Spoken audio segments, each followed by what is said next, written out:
ওই হাসরের ময়দান এত কঠিন অবস্থা হবে, এত কঠিন অবস্থা হবে। বিচার কার্য শুরু হওয়ার আগেই 50,000 বছর দাঁড়ায় থাকতে হবে। এমনি মানুষের মনে প্রশ্ন জাগবে, যদি জাহান্নামী হয়ে থাকি তাহলে একটা ফয়সালা হওয়া দরকার, যদি জান্নাতি হয়ে থাকি তাহলে একটা ফয়সালা হওয়া দরকার। মানুষেরা দৌড়ায় যাবে হযরত আদম আলাইহিস সালামের দরবারে, গিয়া বলবে, আপনি হলেন আবুল বাশার, সমস্ত মানুষের বাবা, আপনি একটু আল্লাহর দরবারে সুপারিশ করেন যাতে করে বিচার কার্য শুরু হয়ে যায়। আদম আলাইহিস সালাম বলবেন, রে কিয়ামতবাসীরা, আমি আদমের দুনিয়াতে থাকতে ভুল হয়েছিল, আমি শয়তানের ধোঁকায় পড়ে গন্ধম ফল খেয়েছিলাম। আজ কিয়ামতের কঠিন ময়দানে মাওলা পাক যদি আমি আদমকে জিজ্ঞাসা করি, আজকে আসছো সুপারিশ করার জন্য, তোমার ভুলের খবর কই? আমি আদম জবাব দিতে পারবো না, উত্তর দিতে পারবো না। আদম আলাইহিস সালাতু ওয়াস সালাম বললেন, আমার কাছ থেকে তোমরা চলে যাও। পৃথিবীর হাসরবাসীরা সবাই চলে যাবে, একে একে হযরত মূসা আলাইহিস সালাতু ওয়াস সালামের দরবারে মূসা নবী বলবেন, আমারও দুনিয়াতে ভুল হয়েছে, আল্লাহ যদি আজকে ভুলের কথা জিজ্ঞাসা করে, আমি মূসা কালিমুল্লাহ, আমি জলিলুল কদর নবী হওয়া সত্ত্বেও আমি জবাব দেওয়ার মতো সাহস নাই। মানুষেরা দৌড়ায় যাবে ইব্রাহিম খলিলুল্লাহর কাছে। ইব্রাহিম খলিলুল্লাহকে ডাক দিয়া বলবে, ওগো ইব্রাহিম খলিলুল্লাহ, আল্লাহ আপনাকে বন্ধু বানাইছে, খলিল বানাইছে, দুস্থ বানাইছে, আজকে হাসরের ময়দানে একটু সুপারিশ করেন মাওলার দরবারে যাতে করে বিচার কার্য শুরু হয়ে যায়। ইব্রাহিম খলিলুল্লাহ বলবেন, আমি আল্লাহর বন্ধু হইতে পারি, দুস্থ হইতে পারি, খলিল হইতে পারি, আমারও দুনিয়াতে ভুল হয়েছে, আমি আজকে যদি আল্লাহ আমাকে ভুলের কথা জিজ্ঞাসা করে জবাব দেওয়ার কোনো সুযোগ নাই, আমি পারবো না সুপারিশ করতে। দৌড়ায় যাবে হযরত ঈসা আলাইহিস সালামের দরবারে। ঈসা নবী ডাক দিয়ে বলবে, রে কিয়ামতবাসীরা, ও পৃথিবীর মানুষেরা, কোনো দৌড়ায় কোনো লাভ হবে না, কোনো কাজ হবে না। একটা জায়গা আমি দেখায় যাই, ওই জায়গায় যায় যদি সুপারিশকারীর কাছে যদি চাইতে পারো, উনি যদি সুপারিশ করে, আমার আল্লাহ হাসরের ময়দানের বিচার কার্য স্টার্ট করবে।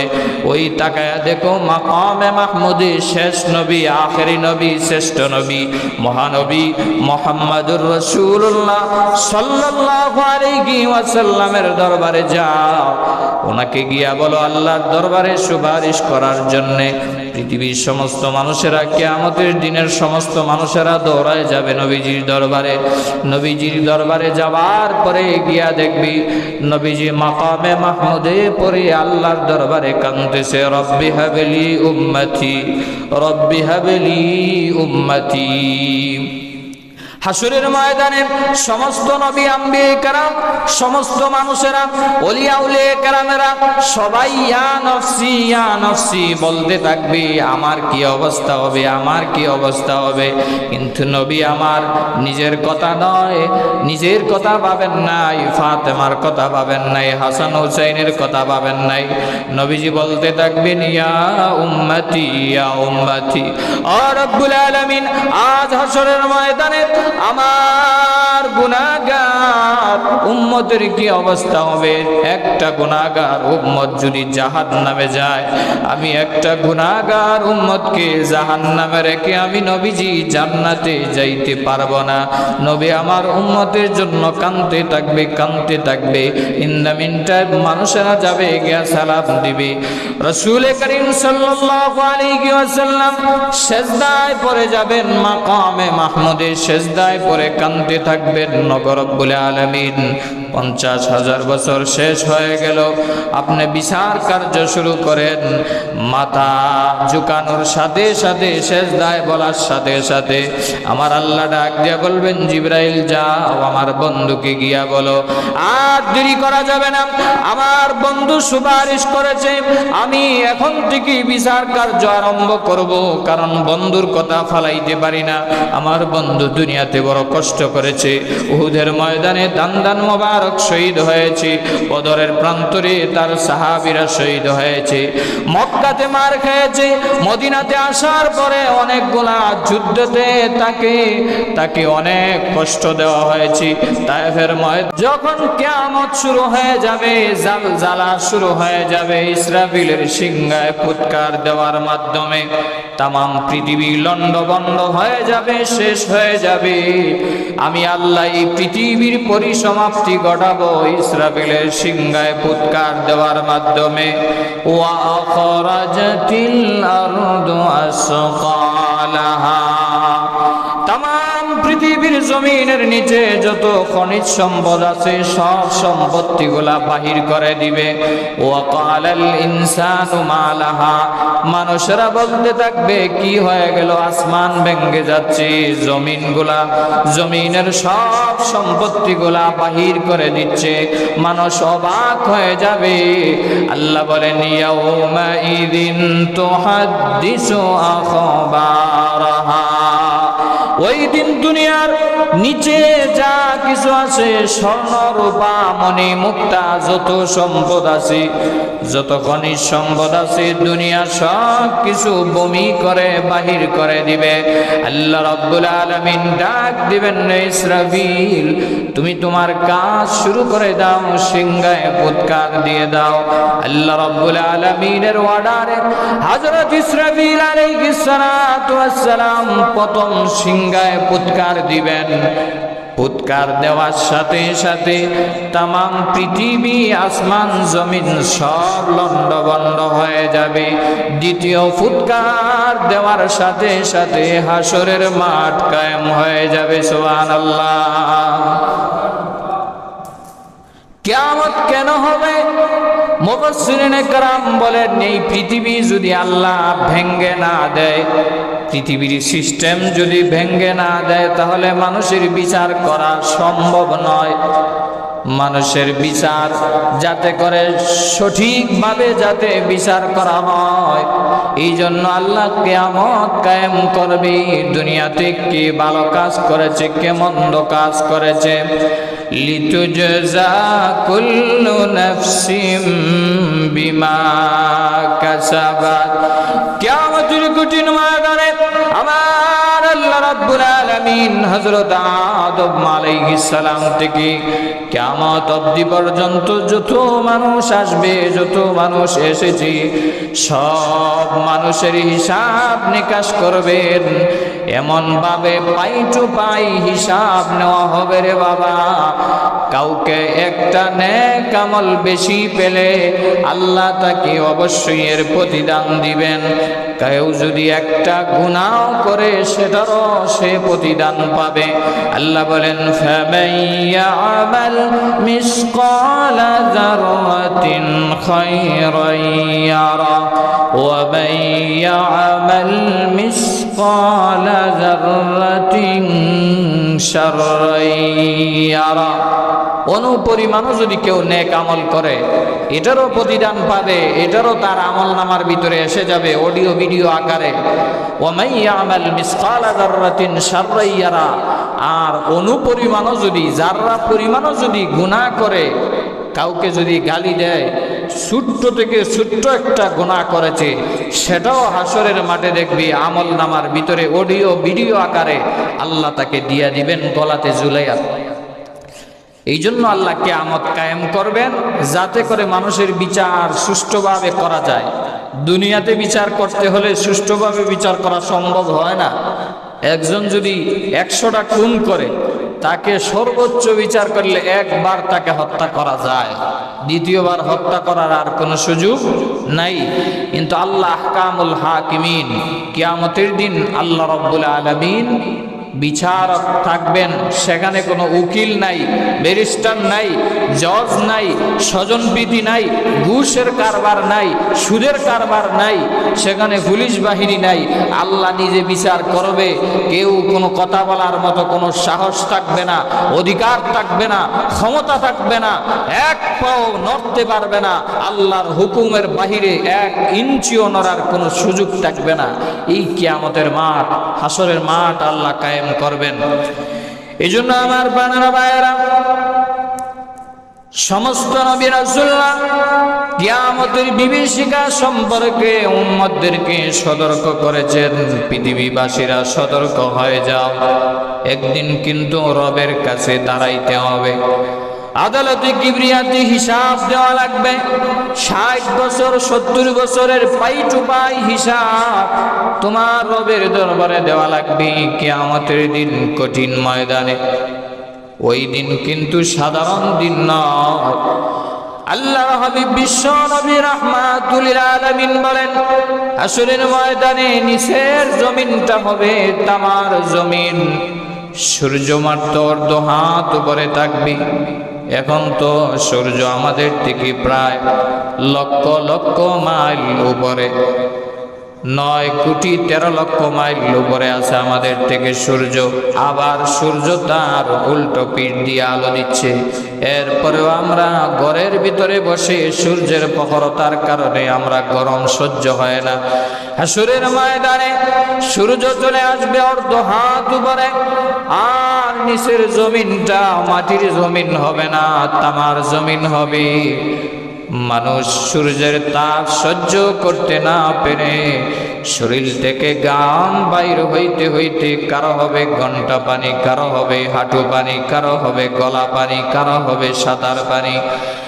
এমনি বিশ্বনবী রাহমাতুল লিল আলামিন বলেন, হাসরের ময়দানে কেউ কোনো কথা বলার সাহস পাবে না। 50,000 বছর পর্যন্ত সূর্যের দিকে তাকায় থাকতে হবে। বিচার কার্য শুরু হওয়ার আগেই এক পায়ের উপর ভর করে সূর্যের দিকে তাকায় থাকবে। আরেক পা ফালানোর মতো কোনো জায়গা নাই, সুযোগও নাই, ক্ষমতাও নাই। 50,000 বছর চলে যাবে এইভাবে এক পায়ের উপর ভর করে দাঁড়ায় থাকতে থাকতে। আর আখিরাতের একদিন হবে দুনিয়ার 50,000 দিনের সমান। এবার চিন্তা করেন, 50,000 আখিরাতের কিয়ামতের দিন দুনিয়ার কত দিন হবে? হাসরের ময়দান এত কঠিন অবস্থা হবে। আম্মা জান আয়েশা সিদ্দিকা রাদিয়াল্লাহু আনহা বলেন, ইয়া রাসূলুল্লাহ, ইয়া হাবিবাল্লাহ, ওগো নবীজি, কিয়ামতের দিন হাসরের ময়দানে মানুষ যখন উঠে যাবে, নিজ নিজ কবর থেকে যখন উঠবে, মানুষ যদি উলঙ্গ অবস্থায় উঠে, ওগো নবীজি, আমরা হলাম আজওয়াজে মুতাহহারাত, আমাদের কি কোনো সম্মান থাকবে না, ইজ্জত থাকবে না? বিশ্বনবী আমার ডাক দিয়ে বলে, রে আয়েশা, কিয়ামতের কঠিন ময়দানে আমার আল্লাহর পক্ষ থেকে এমন আযাব আর গজবের সম্মুখীন শুরু হয়ে যাবে, মানুষ উলঙ্গ আছে এটা টের পাবে, দূরের কথা নবীরা পর্যন্ত ইয়া নফসি ইয়া নফসি বলতে থাকবে, আল্লাহ বাঁচাও বাঁচাও বলে চিৎকার দিতে থাকবে। 50,000 বছর দাঁড়ায় থাকতে হবে, আর সূর্যের তাপ সহ্য করতে না পেরে গাম বাইর হইতে হইতে সাঁতার পানি হয়ে যাবে। গুনাহগার পাপিষ্ঠরা এইভাবে টক বগে বাতের মারের মতো মগজগুলা উঠতেইতে থাকবে। শুধু তা নয়, জাহান্নাম ওই দিকে দাও দাও ভাবে ডাকতে থাকবে, এত হাজার হাজার বছর ধরে আমাকে জ্বালানো হয়েছে, আজকে আমি আমার লোকদেরকে আমার ভিতরে চাই। জাহান্নাম বারবার হাসরের ময়দানের দিকে আসতে চাইবে। আল্লাহ রাব্বুল আলামিন ফেরেশতাদের মাধ্যমে জাহান্নামকে আঁকড়ে ধরে রাখবে। এইভাবে হাসরের ময়দান কায়েম হয়ে যাবে, আর সমস্ত মানুষেরা নিজ নিজ কবর থেকে উঠতে থাকবে উলঙ্গ অবস্থায়। সর্বপ্রথম আল্লাহ রাব্বুল আলামিন বিশ্ব নবী রাহমাতুল লিল আলামিনকে জান্নাতি পোশাক পরিধান করায়া মদিনার রওজা থেকে আমার নবীজিকে আল্লাহ আহলান সাহলান দিয়া হাসরের ময়দানে প্রধান অতিথি বানায়া উঠায়া দিবেন। সুবহানাল্লাহ। সাইয়্যিদুল কারনাইন খাতমুল মুরসালিন, সাইয়্যিদুল কারনাইন খাতমুল মুরসালিন, আখির আমদ ফখরুল আউয়ালিন। রে কলিজার টুকরা যুবক ভাইরা, ওই হাসরের ময়দান এত কঠিন অবস্থা হবে, এত কঠিন অবস্থা হবে, বিচার কার্য শুরু হওয়ার আগেই 50,000 বছর দাঁড়ায় থাকতে হবে। এমনি মানুষের মনে প্রশ্ন জাগবে, যদি জাহান্নামী হয় থাকি তাহলে একটা ফয়সালা হওয়া দরকার, যদি জান্নাতি হয়ে থাকি তাহলে একটা ফয়সালা হওয়া দরকার। মানুষেরা দৌড়ায় যাবে হযরত আদম আলাইহিস সালামের দরবারে, গিয়া বলবে, আপনি হলেন আবুল বাশার, সমস্ত মানুষের বাবা, আপনি একটু আল্লাহর দরবারে সুপারিশ করেন যাতে করে বিচার কার্য শুরু হয়ে যায়। আদম আলাইহিস সালাম বলবেন, রে কিয়ামতবাসীরা, আমি আদমের দুনিয়াতে থাকতে ভুল হয়েছিল, আমি শয়তানের দুকায় পড়ে গন্ধম ফল খেয়েছিলাম। আজ কিয়ামতের কঠিন ময়দানে মাওলা পাক যদি আমি আদমকে জিজ্ঞাসা করি, আজকে আসছো সুপারিশ করার জন্য, তোমার ভুলের খবর কই? আমি আদম জবাব দিতে পারবো না, উত্তর দিতে পারবো না। আদম আলাইহিস সালাতু ওয়াস সালাম বললেন, আমার কাছ থেকে তোমরা চলে যাও।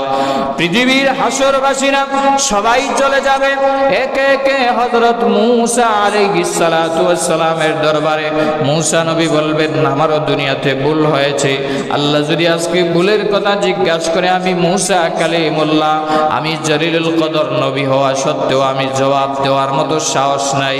মানুষেরা দৌড়ায় যাবে ইব্রাহিম খলিলুল্লাহর কাছে। ইব্রাহিম খলিলুল্লাহকে ডাক দিয়া বলবে, ওগো ইব্রাহিম খলিলুল্লাহ, আল্লাহ আপনাকে বন্ধু বানাইছে, খলিল বানাইছে, দুস্থ বানাইছে, আজকে হাসরের ময়দানে একটু সুপারিশ করেন মাওলার দরবারে যাতে করে বিচার কার্য শুরু হয়ে যায়। ইব্রাহিম খলিলুল্লাহ বলবেন, আমি আল্লাহর বন্ধু হইতে পারি, দুস্থ হইতে পারি, খলিল হইতে পারি, আমারও দুনিয়াতে ভুল হয়েছে, আমি আজকে যদি আল্লাহ আমাকে ভুলের কথা জিজ্ঞাসা করে জবাব দেওয়ার কোনো সুযোগ নাই, আমি পারবো না সুপারিশ করতে। দৌড়ায় যাবে হযরত ঈসা আলাইহিস সালামের দরবারে।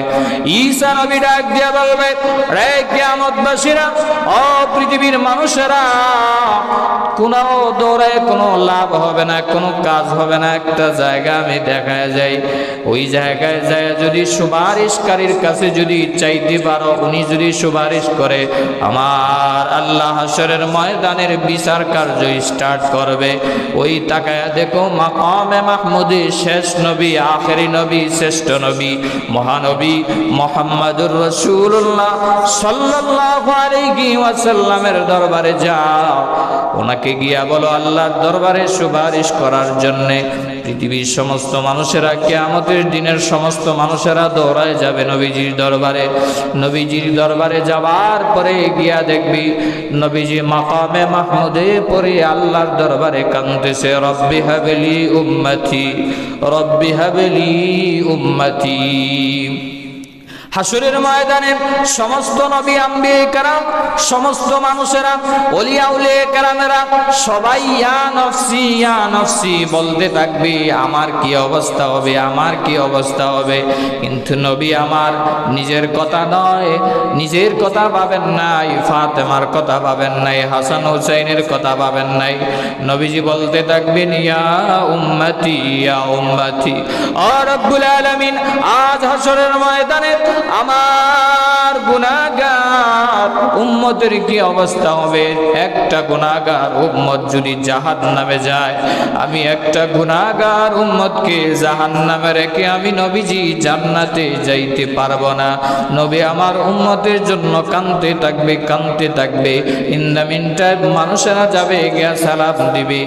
রাসূল করিম সাল্লাল্লাহু আলাইহি ওয়াসাল্লাম সিজদায় পড়ে যাবেন, মাকামে মাহমুদে সিজদায় পড়ে কাঁদতে থাকবেন। নগর রব্বুল আলামিন 50,000 বছর শেষ হয়ে গেল, আপনি বিচার কার্য শুরু করেন।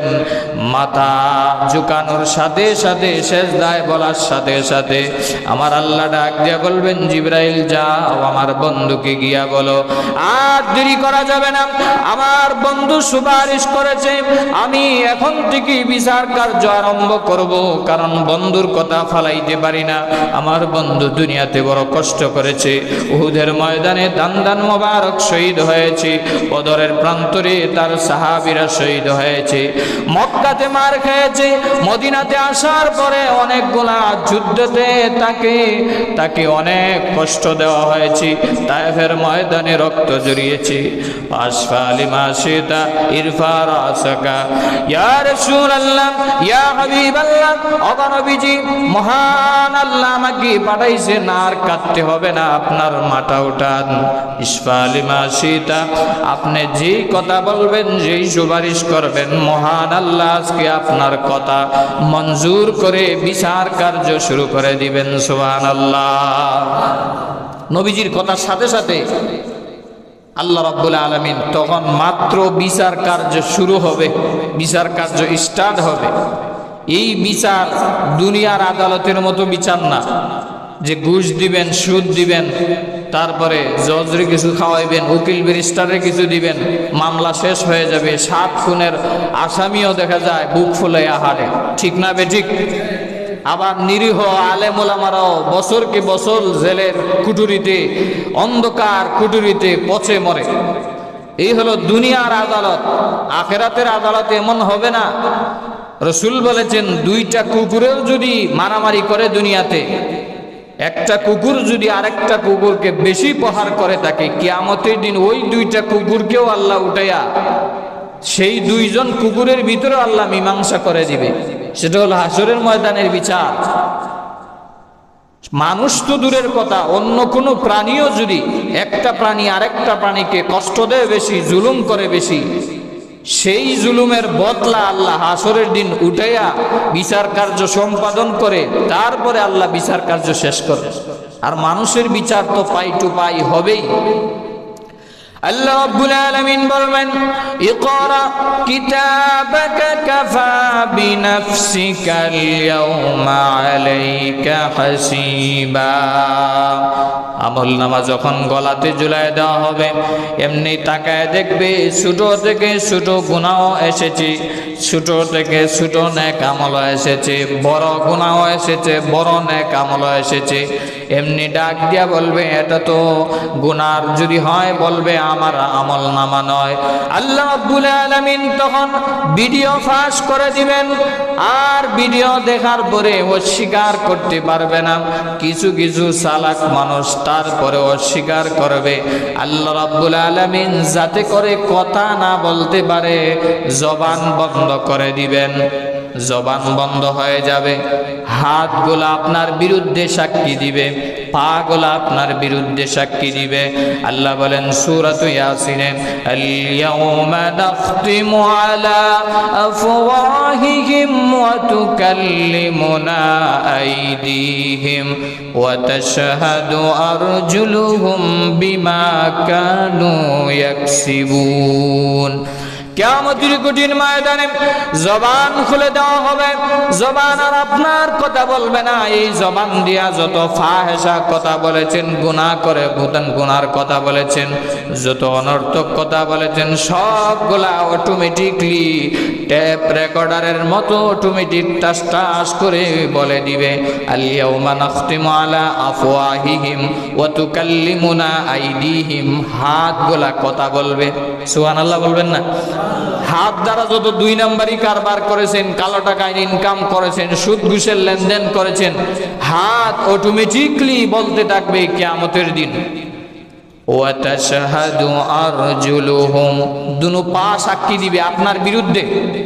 দুনিয়াতে তো পারে যেদিকে চালাইছেন সেদিকেই পা গেছে। সিনেমা হলে যাইতে বলছেন, সিনেমা হলে গেছে। গান বাজনা শুনতে বলছেন, গান বাজনার দিকেই গেছে। অশ্লীলতা বেহায়াপনার দিকে পাকে নিয়ে গেছেন, সেদিকেই গেছে। কিন্তু কিয়ামতের দিন হাত আপনার বিরুদ্ধে কথা বলবে, পা আপনার বিরুদ্ধে কথা বলবে, মুখ আপনার বিরুদ্ধে কথা বলবে, শরীরের চামড়া আপনার বিরুদ্ধে সাক্ষী দিবে। বাঁচার কোনো উপায় থাকবে না। দুনিয়াতে বাঁচার অনেক সুযোগ আছে, কিন্তু হাসরের ময়দানে আর বাঁচার কোনো সুযোগ থাকবে না। এই জন্য বলতেছিলাম, কিয়ামতের কঠিন ময়দানে আল্লাহ রাব্বুল আলামিন পাই টু পাই হিসাব নিবে। কেউ কিয়ামতের কঠিন ময়দানের আযাব থেকে যদি বাঁচতে চাও, দুনিয়া থেকেই কিয়ামতের প্রস্তুতি নিয়ে যাইতে হবে, হাসরের প্রস্তুতি নিয়ে যাইতে হবে। আল্লাহ রাব্বুল আলামিন কিয়ামত এবং মৃত্যুকে লুকায়িত রেখেছেন। সাহাবায়ে কেরাম প্রশ্ন করেছেন, বেঈমান কাফেররাও প্রশ্ন করত, ইয়া রাসূলুল্লাহ কিয়ামত কবে হবে? রাসূল বলেছেন, কিয়ামত কবে হবে এই তারিখের খবর জানেন একমাত্র কে? আল্লাহ। রাসূল বলেন, কিয়ামত কবে হবে এটা আমার বলার কোন কাজ নয়, আমার কাজ হচ্ছে কিয়ামত আসতেছে এটার ভয় ভীতি মানুষকে জানানো, এটা হচ্ছে আমার কাজ। কিয়ামতের আলামতগুলা বলে দেওয়া, এটা হচ্ছে রাসূলের কাজ। কিয়ামত কোন দিন হবে, কোন তারিখ হবে, এই জ্ঞান একমাত্র আছে একমাত্র আল্লাহ রাব্বুল আলামিনের কাছে। কিয়ামত কবে হবে এটা আল্লাহ লুকায়ে রেখেছেন। মৃত্যু কখন হবে এটাও আল্লাহ লুকায়ে রাখছেন। কারণ মৃত্যু লুকায়ে রাখার পিছনে, কিয়ামত লুকায়ে রাখার পিছনে রহস্য রয়েছে। বনি ইসরাইলের একজন লোক, যিনি আগে আজরাইল আসার আগে বলে আসতো যে আমি আর 40 দিন পরে, 2 বছর পরে, 5 বছর পরে, অমুক তারিখ অমুক দিনে অমুক জায়গায় তোমার জান কবজ করব। বনি ইসরাইলের একজন লোককে বলল, আপনার আর মাত্র হায়াত আছে 5 বছর, 5 বছর পরে আপনার জান আমি কবজ করব। বনি ইসরাইলের ওই লোক ডাক দিয়া বলে, ভালোই হয়েছে আজরাইল তুমি আমাকে সময় জানিয়ে দিয়েছ, তাহলে 5 বছর পরে, 2 বছর, 1 বছর থাকতে আমাকে আর একটা সিগন্যাল দিবা যে তোমার আর মাত্র 2 বছর আছে, 1 বছর আছে, এরপরেই তোমার হায়াত শেষ। এত আগের থেকে আমি নামাজ পড়ার কোনো দরকার নাই, নেক আমল করার দরকার নাই। 1 বছর আগের থেকে ভালো হয়ে যাব, মসজিদ থেকে আর বাড়িতে যাব না, ভালো কাজ করব। ইন দ্য মিন টাইম 5 বছর চলে গেল, এর ভিতরে আর আজরাইল আসে না। তবে কমিটমেন্ট দিয়েছিল, ওয়াদা দিয়েছিল, আমি 2 বছর 1 বছর আগে আইসাও আমি আপনাকে জানাবো, কিন্তু আসে নাই। জাস্ট টাইমে 5 বছর পরে আজরাইল মানুষের সুরত ধরে আইসা বলে, আসসালামু আলাইকুম। বনি ইসরাইলের ওই লোক ডাক দেয়া বলে, ওয়ালাইকুম সালাম, আপনি কে? বলে, আমি আজরাইল। আজরাইল তুমি কেন এসেছো? বুঝতে পেরেছি, মনে হয় আমার আরো 2 বছর 1 বছর সময় আছে, আমাকে সময় জানানোর জন্য এসেছো। এমনি আজরাইল বলে, আর একটা সেকেন্ডও সময় নাই, উত্তর দক্ষিণের লম্বা হয়ে শুয়ে যাও, এখনই তোমার জান কবজ করব। বনি ইসরাইলের ওই লোক ডাক দিয়া বলে, এতদিন শুনছি মানুষে চালাকি করে, আজকে দেখি ফেরেশতারাও চালাকি করে। এমনি আজরাইল ডাক দিয়া বলে, বনি ইসরাইলের লোক কেন বললা ফেরেশতা চালাকি করে? ওই লোক ডাক দিয়ে বলে, তুমি আমাকে বলেছিলে আসার আগে সিগন্যাল দিয়ে আসবা, তাহলে আমি সতর্ক হয়ে যাইতাম, আমি নামাজ পড়তাম, ভালো মানুষ হয়ে যাইতাম। আজরাইল বলে, আমি তোমাকে 1 বছর আগে নয়, অনেক আগের থেকেই তোমাকে সিগন্যাল দিতেছি। তুমি যখন যৌবন ছিলাম, তোমার শরীরটা টক বগে ছিল, কয়েক বছর যাওয়ার পরে তোমার দাড়িগুলা সাদা হয়ে গিয়েছে, আমি সিগন্যাল দিয়েছি, সময় নাই, চলে যাইতে হবে কবরের জগতে। আবার তোমার যখন দাঁত ছিল 32টা, একে একে 16টা 20টা দাঁত পড়ে গেছে, কয়েকটা দাঁত রয়ে গেছে, আমি কিন্তু সিগন্যাল দিতেছি, আমি কিন্তু চলে আসব, তুমি সতর্ক হও নাই। এই জন্য আমার বানারা ভাইয়েরা, মৃত্যুর আগে সবাইকেই আজরাইল সতর্ক বাণী দেয়। 40 দিন আগে একদম শেষ বাতি অফ করে দেয়। তামাম পৃথিবী জুড়ে ফেরেশতা এসে আইসা দেখে আর কোনো খাবারের, কোনো রিজিকের ফায়সালা নাই। পানির ফেরেশতা এসে দেখে পানির কোনো ব্যবস্থা নাই। খাবারের ফেরেশতা এসে দেখে খাবারের কোনো ব্যবস্থা নাই। ওই মালাকুল মাউত ডাক দিয়ে বলেন, তোমাকে বহু সুযোগ দিয়েছি, তুমি কোনোদিন শুধরাও নাই, এই জন্য আর দেরি নয়, এখনই তোমার জান কবজ করব। এই জন্য আল্লাহ বলেন, আমি মৃত্যুকে লুকায় রাখলাম যাতে করে তোমরা ইবাদত বন্দেগী করে প্রস্তুতি নিয়ে আসতে পারো। 2 বছর 1 বছর আগে যদি আমি মৃত্যুর খবর জানাইতাম, তাহলে আমল করতা কম অল্প। 60 বছর যদি একাধারে মৃত্যুর প্রস্তুতি নিয়ে তুমি যদি আমল করতে থাকো, 60 বছরের বিশাল আমলের পাহাড় হবে, কিয়ামতের দিন তুমি অনেক সওয়াবের অধিকারী হবা। এই জন্য আমি আল্লাহ মৃত্যুকে লুকায় রেখেছি। সুবহানাল্লাহ। কিয়ামতরে লুকায় রাখছি, কারণ কিয়ামত কখন হবে এটা একমাত্র আমিই জানি। আমি আল্লাহ জানি কিয়ামত কখন দিব, তবে কিয়ামতের কিছু সতর্ক বার্তা রাসূল বলে গিয়েছেন। এই সতর্ক বার্তা যখন আসবে তখন বুঝবা পৃথিবী ধ্বংস হয়ে যাবে, জাতি ধ্বংস হয়ে যাবে। হযরত আবু হুরায়রা রাদিয়াল্লাহু তাআলা আনহু থেকে লম্বা হাদিস বর্ণিত, রাসূল করিম সাল্লাল্লাহু আলাইহি ওয়াসাল্লাম কিয়ামতের অনেকগুলো আলামত বলেছেন। রাসূল বলেন, ক্বালান নবী সাল্লাল্লাহু আলাইহি ওয়াসাল্লাম, ইজা দুইয়াতিল আমানাতু ফান্তাজিরিস সাআ। কিলা কাইফা ইজা আতাহা ইয়া রাসূলুল্লাহ। রাসূল করিম সাল্লাল্লাহু আলাইহি ওয়াসাল্লাম বলেন, ইজা তুখিজাল ফাইউ দুয়ালান, যখন দেখবা জনগণের মালকে রাষ্ট্রীয় মাল মনে করা হবে, তখনই বুঝবা ওই পৃথিবী ধ্বংস হওয়ার সময় গনে আসছে। এখনো এই সময় আসে নাই? জনগণের মাল রে নিজের মাল মনে করবে, রাষ্ট্রীয় মাল মনে করবে, পুরা দেশটাকে নিজের মনে করে আত্মসাৎ শুরু করবে, তখনই মনে করবা ইজাতুখিজাল ফাইউ দুয়ালান, তখনই কিয়ামত আর বেশি দূরে নয়, একদম সন্নিকটেই চলে আসছে। 2 নম্বরে বিশ্বনবীজি বলেন, ওয়াল আমানাতু মাগনামা, যখন দেখবা আমানতের খিয়ানত হয়ে যায়, তখনই মনে করবা কিয়ামত কাছাকাছি চলে আসছে। আমানতের খিয়ানত, মেম্বারের কাছে, চেয়ারম্যানের কাছে জনগণের যত মাল আছে সব হলো আমানত। নিজের মনে করে যদি খিয়ানত করে, তখনই মনে করবা কিয়ামত আর বেশি দূরে নয়। ওয়াল আমানাতু মাগনামা ওয়াজ যাকাতু মাগনামা, যাকাত দেওয়াকে মানুষ জরিমানা মনে করবে একটা ফ্যাসিলিটি, যে যাকাত যদি না দেয় মানুষে একটা মন্তব্য করবে, বড়লোক মানুষ যাকাত না দেয় কেমনে। এমনিতেই পুরা হিসাব করে যাকাত না দিয়া গরিব অসহায়কে ডাক দিয়া কয়েকটা শাড়ি কয়েকটা লঙ্গি দিল, এই শেষ যাকাত দেওয়া। মানুষ যাকাত দেওয়াকে জরিমানা মনে করবে, তখনই মনে করবা ফান্তাজিরিস সাআ, কিয়ামত অতি নিকটে চলে আসছে। ইজাতুখিজাল ফাইউ দিওয়ালান ওয়াল আমানাতু মাগনামা ওয়াজ যাকাতু মাগনামা ওয়া তুআল্লিমা লিগাইরিদ দ্বীন, মানুষ দ্বীনে ইলম শিক্ষা করবে দুনিয়ার জন্য, আখিরাতের জন্য না।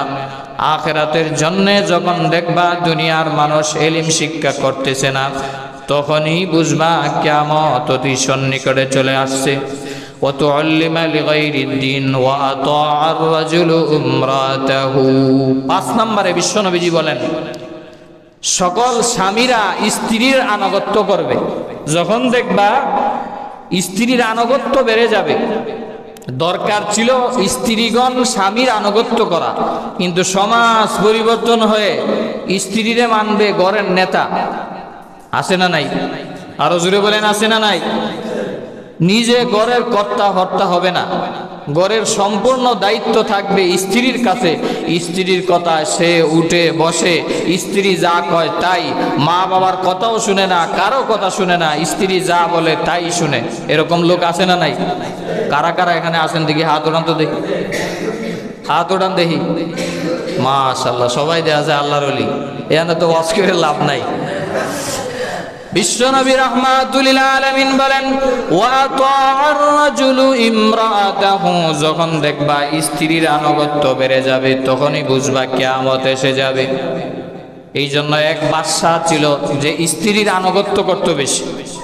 স্ত্রীর কথা শুনবেন না যে তা না, মাঝে মধ্যে স্ত্রীর কাছ থেকে পরামর্শ নেওয়াও লাভজনক হয়। আবার অনেক সময় আছে স্ত্রীর কাছ থেকে পরামর্শ নিলে মাইরও খাইতে পারেন, ঠিক না বেঠিক? এক বাদশা নিজের স্ত্রীর কথা সব সময় শুনতো, রাজকীয় সিংহাসনে যখন বসতো তার কথায় সারা দেশ চলতো, কিন্তু ঘরে গেলে সে একদম অসহায় স্ত্রীর কাছে। এরকম কিছু লোক আছে না, বাহিরে নেতা যত ভাষণ দেয় তার শরীরের গরমে বাঁচা যায় না, কিন্তু ঘরে গেলে একদম বিলাইয়ের মতো সোজা, ঠিক না বেঠিক?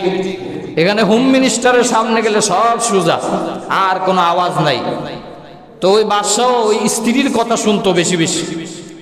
একদিন এক মাছওয়ালা লোক বিশাল একটা মাছ নিয়ে আসছে বাদশাকে দেওয়ার জন্য। তো বাদশাকে দেওয়ার মানে তো মাছ বিক্রি করা না, যাতে করে বাদশার মনটা জয় করা যায় আর কিছু হাদিয়া তোহফা নেওয়া যায়। বিশাল একটা মাছ নিয়ে আসছে বাদশার কাছে। আসার পরে বাদশা খুশি হইয়া তার মাছটা দেখা 4000 দিনার তাকে দিয়ে দিয়েছে, খুশি হয়ে। পাশে বসা ছিল স্ত্রী। স্ত্রী রাগ দিয়ে বলে, কিরকম আহাম্মক আপনি, বিয়াক্কল মানুষ। একটা মাছের দাম না হয় 500 টাকাই হইল, না হয় 1000 টাকাই হলো, আপনি 4000 দিরহাম দিয়া দিছেন, আপনার টাকা ফেরত আনেন, মাছ দিয়া দেন। স্ত্রী বলতেছে, কারণ স্ত্রী ছিল খুবই কৃপণ, সে চায় তার স্বামীর রাজকীয় সব কিছু সে ধরে রাখতে, আর রাজা চায় সব কিছু একদম বিলাই দিতে। রাজার মন অনেক বড়, কিন্তু সে তো আর স্ত্রীর কথা ফালাই দিতে পারে না। কয়, আমি কিভাবে আবার টাকা ফেরত আনবো? কয়, তুমি বলবা যে আমি চাইতেছি মাছটা, যদি সে বলে মাছ, আগে জিজ্ঞাসা করবা মাছটা পুরুষ না মহিলা। যদি সে বলে পুরুষ, তাহলে তুমি বলবা আমি চাই মহিলা। যদি সে বলে মহিলা, তাহলে তুমি বলবা আমি চাই পুরুষ মাছ। তাহলে তোমার মাছটাও তাকে দেওয়া হবে, টাকাটাও ফেরত নেওয়া হবে। সেও চালাক মাছওয়ালা ছিল।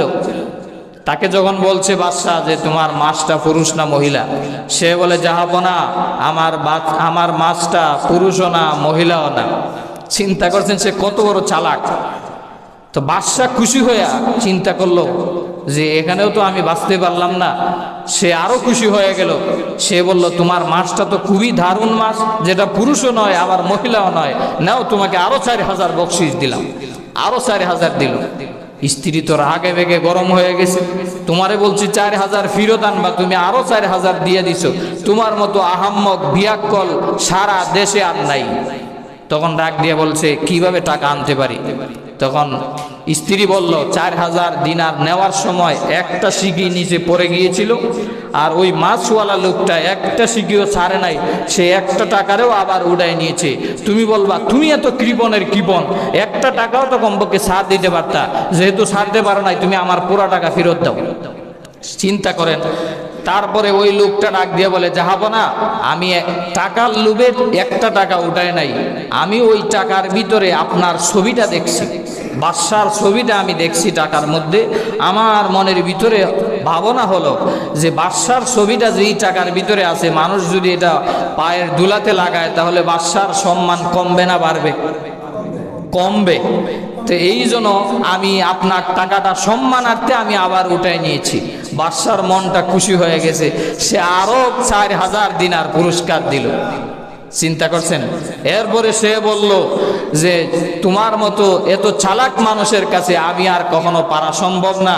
এই কথা বলার উদ্দেশ্য হলো এটা, যে কেউ যদি স্ত্রীর কথা শুধু শুনতেই থাকে, তার থলি ভরবে না, আরো খালি হয়ে আরো মারও খাইতে পারে। ঠিক না বেঠিক? তাই বলে স্ত্রীর কথা যে শুনবেন না তা না, পরামর্শ করবেন। যেটা আপনার কাছে ভালো মনে হয় সেই ডিসিশন নেওয়ার দায়িত্ব স্বামীর। ডিসিশন নেওয়ার দায়িত্ব কিন্তু স্ত্রীর না, ডিসিশনটা নেবেন পুরুষের কাছে আল্লাহ দায়িত্ব দিয়েছে। এই জন্য রসুল বলেছেন, ওয়াতো আর রাজুলু ইমরাতাহু, যখন দেখবা ঘরের দায়িত্ববান হয়ে যাবে স্ত্রী, তখনই কিয়ামতের আশঙ্কা করবা। আল্লাহ রসুল বলেছেন, ওয়াতো আর রাজুলু ইমরাতাহু ওয়াক্কা উম্মাহু, মায়ের অবাধ্যতা বেড়ে যাবে, মার কথা শুনবে না। যখন দেখবা এই সমাজ যখন চলে আসবে, তখনই কিয়ামত অতি সন্নিকটে চলে আসবে। এখনো কি এই সুযোগ আসে নাই? মায়ের কথা শুনে না, স্ত্রীর কথা শুনে। যে মা 10 মাস 10 দিন গর্ভধারণ করেছে, ওই মাকে অবহেলা করে কাছারি করে রাখে, আর স্ত্রীকে নিয়ে প্লট বাড়িতে থাকে। ঠিক না বেঠিক? মায়ের কোনো খোঁজখবর নেয় না। ওষুধ দেওয়ার কথা বললে, টাকা পয়সা দেওয়ার কথা বললে কত অজুহাত, কতবার কথা বলা হয়। এই জন্য ওয়াক্কা উম্মাহু, মায়ের অবাধ্যতা বেড়ে যাবে। ওয়াদনা সদিকাহু, রসুল বলেন বন্ধুত্ব বেড়ে যাবে, বন্ধুদেরকে নিয়ে আড্ডা দিবে। ওয়াকসা আবাহু, আর বাবাকে অবহেলা করা হবে। এরপরে লম্বা হাদিস, রসুল বলেছেন গান বাদ্য বেড়ে যাবে। তারপরে অসৎ লোকদেরকে মানুষ নেতা বানাবে, আর মদের আড্ডা বেড়ে যাবে। এইভাবে যখন এই সমস্ত সমাজে যখন সয়লাভ হয়ে যাবে, ফারতাকিবু ইনদা যালিকা রিহান হামরা, রাসূল বলেছেন একটা বিচির দানাকে সুদা থেকে আলাদা করলে যেরকম একটার পর আরেকটা বিচি পড়তে থাকবে, এইভাবে কিয়ামতের আযাব গজবগুলা এইভাবে পৃথিবীতে আসতেই থাকবে। জোরে বলেন নাউজুবিল্লাহ। এই জন্য কিয়ামতের তারিখ কবে হবে এটা না জানার আগে কিয়ামতের যেই আলামতগুলো রাসূল বলে গিয়েছেন অলরেডি সব ফিলাপ হয়ে গেছে। ঠিক না বেঠিক? আমাদের কাজ হলো আমরা সতর্ক হওয়া, কিন্তু আমরা তো সতর্ক হচ্ছি না। আমাদের মনে হচ্ছে আমরা পৃথিবীতে চিরস্থায়ী থাকবো, হায়াত নিয়ে আসছি, বছরকে বছর আমরা শত শত বছর হায়াত পাইয়া বাঁচবো। আমাদের মনে হয় মৃত্যুও হবে না, পৃথিবীও মনে হয় ধ্বংস হবে না। আমাদের বাদশাবে তো এরকমই দেখা যায়, ঠিক না বেঠিক? না হলে নামাজ আজান হলে নামাজে আসতে মন চায় না, গুনার ছাড়তে মন চায় না। 100 বছর হায়াত পাবো এটারও তো গ্যারান্টি নাই, 60-70 বছর হায়াত পাবো এটারও তো গ্যারান্টি নাই। মৃত্যু একদিন হবে, এটা কখন হবে এটার কোনো গ্যারান্টি নাই। তারপরে আমরা মৃত্যুর প্রস্তুতি নিচ্ছি না।